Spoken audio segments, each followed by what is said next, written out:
in the galaxy wasn't the biggest, the strongest, or the most advanced, but the one that simply refused to quit. On a frozen, deadly planet where even the air wants to kill you, one human stands calm while aliens panic. But when an ancient vault buried beneath the ice awakens, it reveals a truth the galaxy forgot. Survival isn't learned. It's lived. This is the story of instinct, grit, and what happens when humanity is pushed to the edge and keeps going. If you are new here, then please subscribe this channel and show thumbs up by liking the video. Let's move toward wonderful story.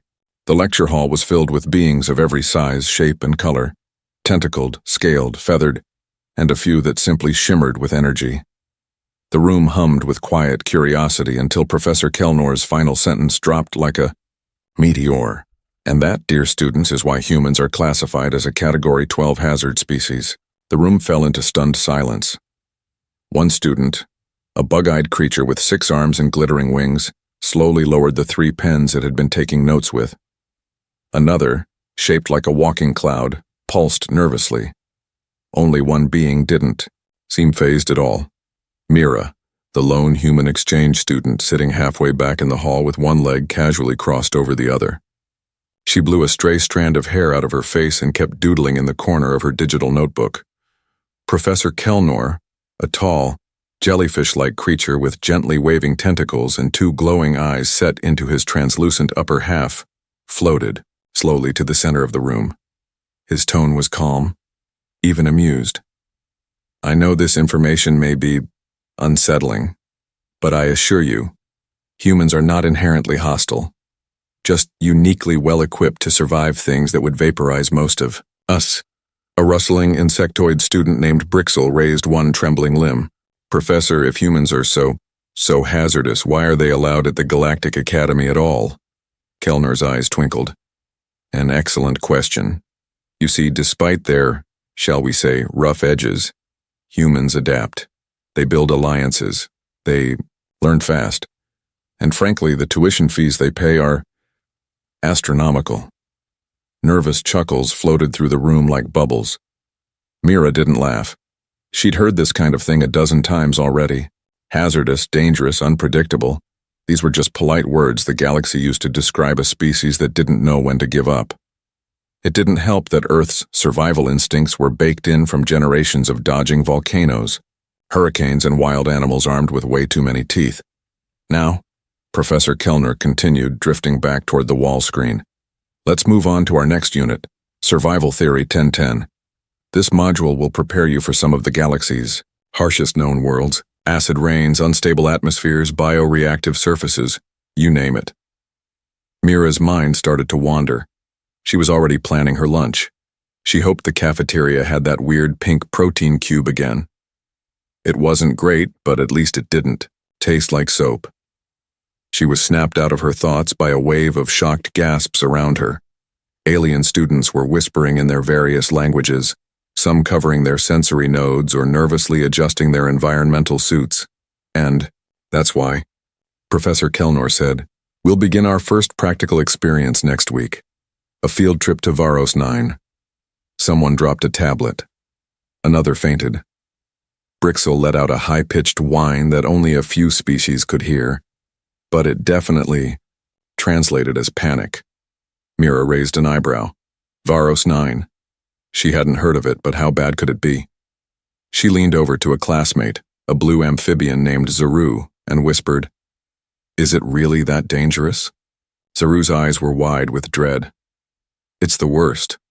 Freezing cold, crushing gravity, acidic storms, and the wildlife will eat you if you so much as blink wrong. Mira shrugged. Sounds like northern Canada in winter. As the class spilled out into the hall after the lecture, clusters of students were already making plans to fake sickness or transfer to less intense courses. Mira, unfazed, walked up to the front of the room where Professor Kellnor was adjusting his equipment. Excuse me, she said. I couldn't help but notice everyone kind of freaked out back there. Is Varos 9 really that bad? Kellnor paused, then turned slowly. His tentacles curled slightly the way they did when he found something funny. Ah, Miss Mira. I forget you don't yet understand our classification system. You see, Varos 9 is a Class 1 death world. Right.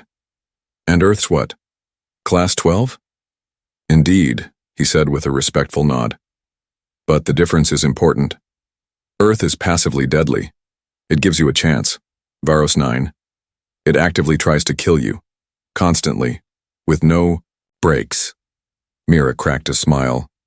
Okay, got it. So should I bring anything special for the trip? Professor Kellnor stared at her for a long moment. Then he burst into what could only be described as a jiggly, bubbling laugh. No. Just bring yourself. The Academy will provide gear. Though I would advise a positive attitude, and perhaps a helmet with reinforced neck seals. Mira nodded. Got it. Sounds fun. As she walked away, Zaru scurried up beside her. How are you not panicking right now? Mira glanced at him. I'm from a planet where people do full-contact shopping for discount TVs once a year. This is just a Tuesday. Behind them, Professor Kellnor watched with curiosity and something close to admiration. There was a reason humans scared the Council and amazed the scientists. They didn't always survive because they were strong or smart. Sometimes they just kept going when everyone else would have stopped. And next week, the galaxy was going to see exactly what that meant. The ship rattled slightly as it powered up, its thrusters humming with energy. Inside, a group of alien students sat strapped into their seats, each one bundled up in layers of protective gear. Some wore heated suits lined with anti-corrosive armor. Others had oxygen filters that doubled as emergency translation units. They looked like multicolored, trembling snowballs. In the middle of it all, Mira sat calmly, tapping her fingers against her seat, glancing out the window at the stars beyond. Her suit was far simpler, just a reinforced space uniform with a few extra attachments. She looked more like a maintenance worker than a galactic explorer. Brixel, seated 2 rows behind her, was shivering despite the thermal controls in his suit. His mandibles clicked nervously as he turned to Zaru, who was struggling to seal the 13th buckle on his helmet. Why are we even doing this? It's just a class. There's no reason we should be risking our lives on Varos 9. Zaru didn't answer. His large, blinking eyes were fixed on Mira. She doesn't even look scared, he whispered. Mira heard them and gave a slight grin but said nothing. She was used to that kind of talk now. Ever since the classification lecture, the way everyone looked at her had changed. Some were cautious, others fascinated, but nearly all were nervous. Humans didn't have fangs or venom or natural armor. What they had was something less visible. Grit. The ship's comm system crackled to life. Attention, class, came the calm voice of Professor Kellnor. We are now beginning our descent into Varos 9. Please ensure your equipment is secured and for your own safety, try not to look directly at the lava storms through the viewport. A few gasps followed. Brixel immediately shut his eyes. Mira fastened the last strap on her glove and leaned back in her seat. She felt the pull of gravity increase as the ship entered the atmosphere. Her stomach dropped slightly, but she smiled through it. The cold shimmer of the sky darkened as the outside view changed. Sharp winds rocked the ship. Icy clouds glowed with streaks of lightning. Below them, jagged terrain flashed in and out of view, frozen wastelands mixed with bubbling, volcanic pits, streams of liquid methane carving glowing blue rivers into black stone. The ship landed with a bone-rattling thud. The entire cabin shook. Hissing steam poured past the windows and a sudden rush of cold air swept through the ship. The air inside sparkled briefly as moisture froze instantly into tiny snowflakes. Welcome to Varos 9, Professor Kellnor announced cheerfully. Let's begin our survival module. One by one, the students filed out of the ship. Most stumbled the moment they hit the ground. The gravity was stronger than they expected, 3 times the standard level. Zaru fell flat on his face. Brixel groaned as he tried to lift one leg. Even Professor Kellnor, floating as usual, seemed to drift a little lower than usual, his tentacles tightening to adjust. Mira stepped off the ship and paused. The pressure pressed against her chest, but she remained steady. Her boots crunched against frozen ground. She scanned the horizon. Towering, cliffs covered in frost, bursts of orange light in the distance, snow that smelled faintly of acid. She took a deep breath through her filtered helmet. "Not bad," she muttered. "Keep close, everyone," Kelnor instructed. "This environment is unstable and the wildlife unpredictable. Today's goal is simple: reach base camp 3 kilometers east without losing a team member." A few students whimpered. The group began their trek. The cold bit through even the thickest suits. The air was heavy and made speaking difficult. Twice, methane geysers burst dangerously close, sending everyone scrambling. Except Mira, who calmly stepped aside each time, eyes on the terrain. When a ridge collapsed under Nolu, a fragile crystal-based life form, Mira was the one to pull them out, using a broken antenna as a makeshift pole. The others just watched, wide-eyed and unsure. "Tatano, you," Nolu stuttered, flickering with fear. "No problem," Mira said simply. "Watch your footing. Ice here's layered over vents." They pressed on. Time moved slowly in the frozen wasteland. The landscape was both beautiful and brutal. Sharp rock towers rose like spears. The ground steamed and sizzled in odd places. Once they passed something that looked like a frozen tree, but when Zaru leaned in to examine it, the branches twitched. Mira yanked him back just as the creature struck out with an icy limb. "I wasn't sure if it was alive," Zaru gasped. "On Veros 9, Mira said, assume everything wants to eat you." They reached base camp just as the sun, or what passed for one, began to set. The sky glowed faint purple, and the ghee. Air seemed even heavier. Tents were set up with the help of gravity stabilizers. Heat shields hummed as they fought off the surrounding cold. Inside one tent, the students collapsed, exhausted. Mira sat near the back, stretching out her sore arms, the only one who didn't seem drained. Professor Kellner entered a moment later. He looked over the group and let out a slow hum. "Interesting," he said softly. "We've never had a first group reach camp with 0 casualties before." Mira looked up. "Guess we're just motivated." The professor tilted his head toward her. "Or you're more prepared than I thought." As night fell, the wind outside began to howl. Strange echoes called from the cliffs beyond the camp. Something large moved in the shadows. The others huddled, close to the heat source, while Mira, wrapped in only one layer of thermal wrap, looked out the flap of the tent and whispered, "I've seen worse in Detroit." Outside, something howled again. Inside, silence. Tomorrow, they'd face the real challenge. The night on Veros 9 was unlike anything the students had ever experienced. The winds screamed as if the planet itself was warning them to leave. Frozen mist slid across the ground, turning the air into a glowing silver fog. At random intervals, distant booms echoed across the wasteland. Pockets of methane igniting or massive ice slabs cracking under pressure. Inside the heat-shielded tents, most of the alien students couldn't sleep. They huddled together, wide-eyed, shivering despite the multiple layers of insulation. Every sound outside sent a ripple of panic through the group. Mira sat upright near the entrance of her tent, pulling a worn notebook from her side pouch. She wasn't drawing or studying. It was a habit, something to calm her mind. She flipped through pages filled with tiny notes, survival sketches, and half-written stories. She didn't feel afraid. Alert, yes. Tense, sure. But fear?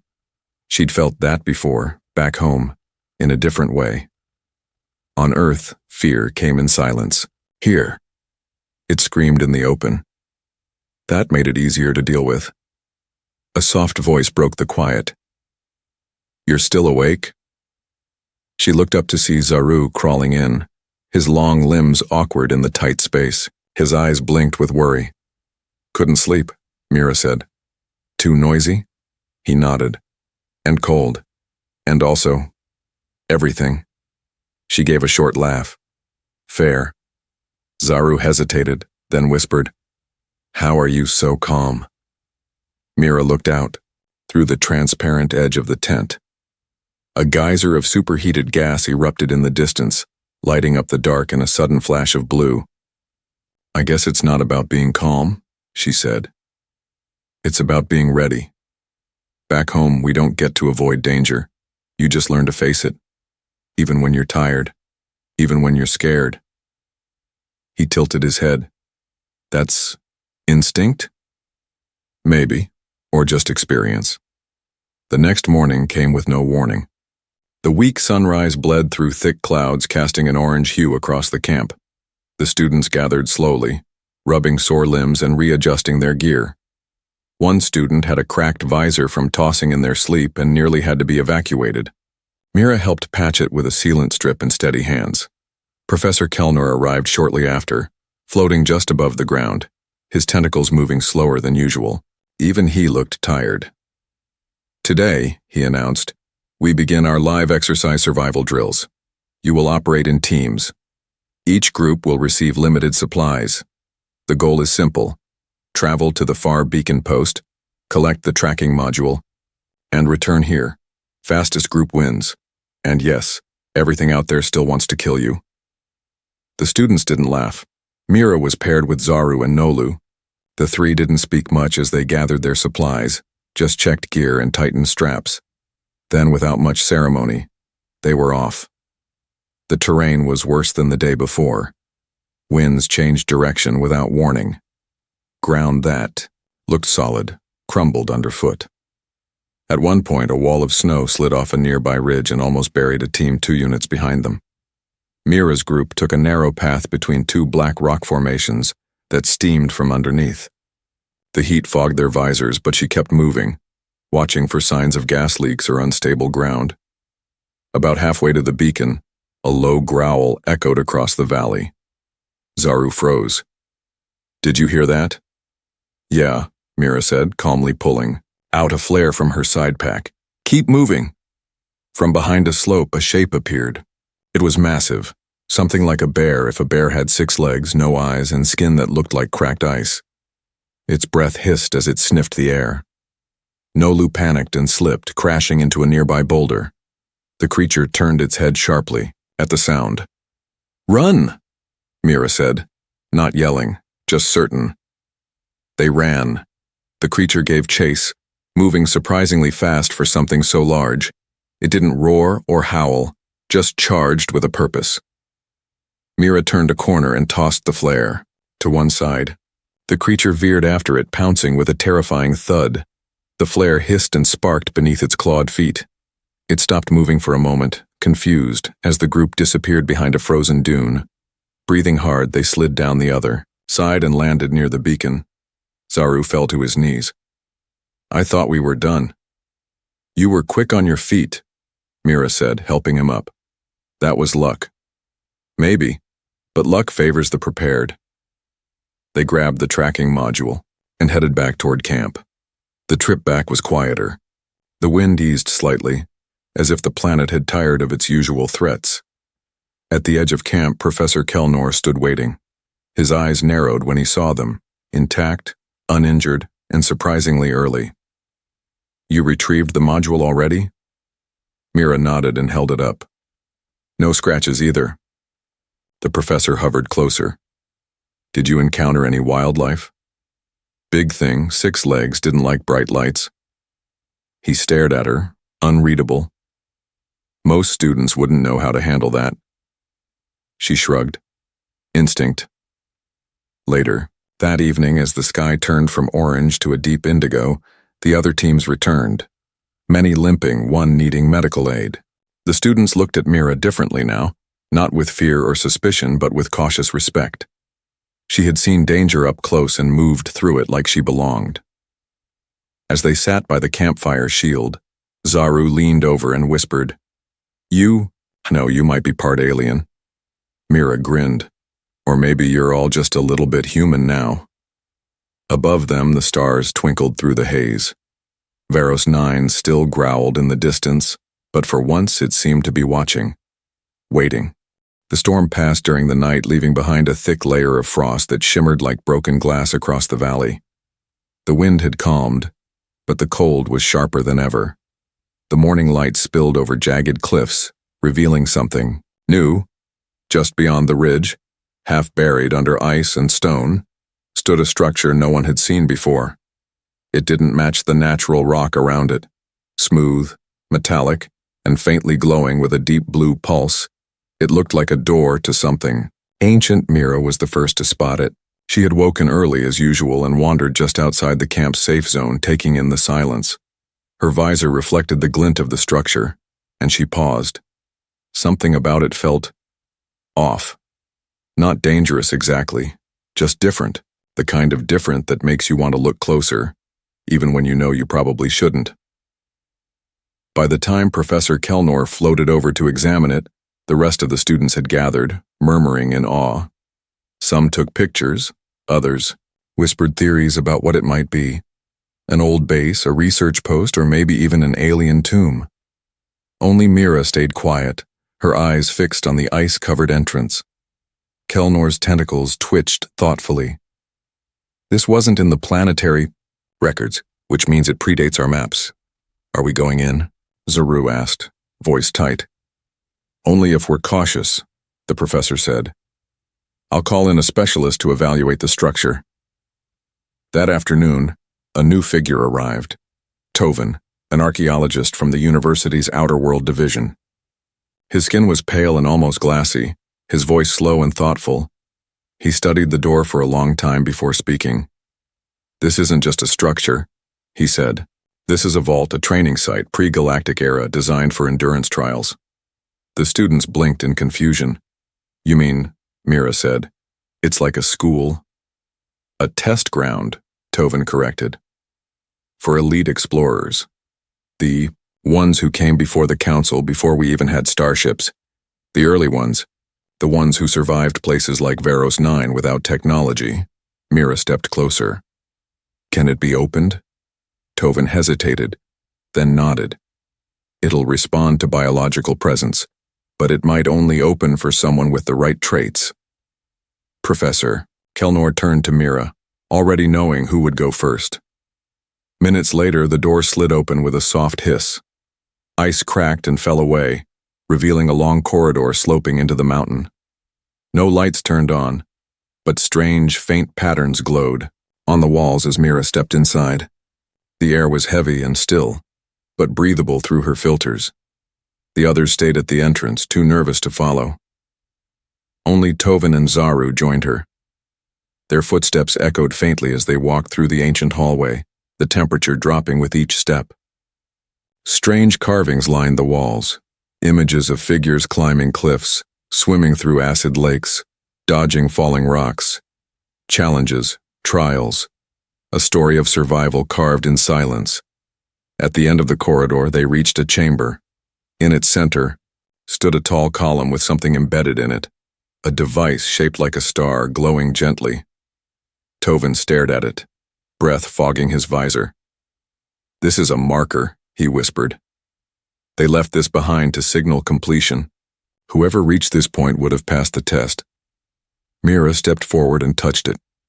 A soft light burst from the device, spreading across the room like sunlight melting snow. The carvings glowed, and a low hum filled the space. Suddenly, her helmet comm lit up. It was Kellnor. Mira, the council is watching the feed. They're seeing this in real time. That device just sent out a signal. A very, very old signal. What does it mean? She asked. It means you activated something lost for centuries. Something not even we knew existed. Mira looked around. The room again. It didn't feel like a tomb or a ruin.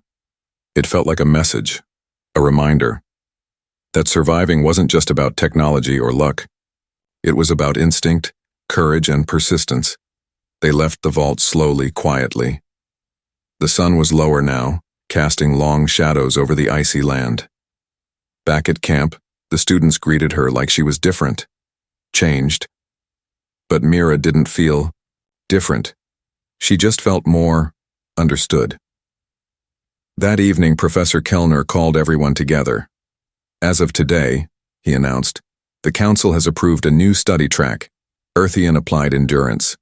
Based on what we've learned from Mira and the structure beneath Veros 9, humans will be studied not just as anomalies, but as the living link between the old ways and the new galaxy.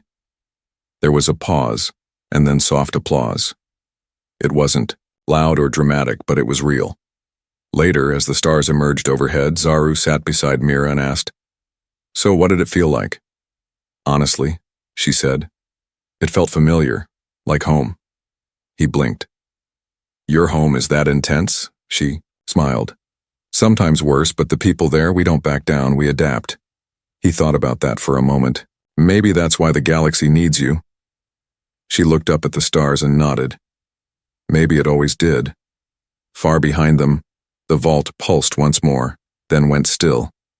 The frost covered it again, hiding its secrets, waiting perhaps for the next person who understood that survival isn't taught. It's something you carry with you in every step, every breath, every choice. And somewhere out there, another challenge waited. But for now, they had made history. Quietly, boldly. Just like humans always do.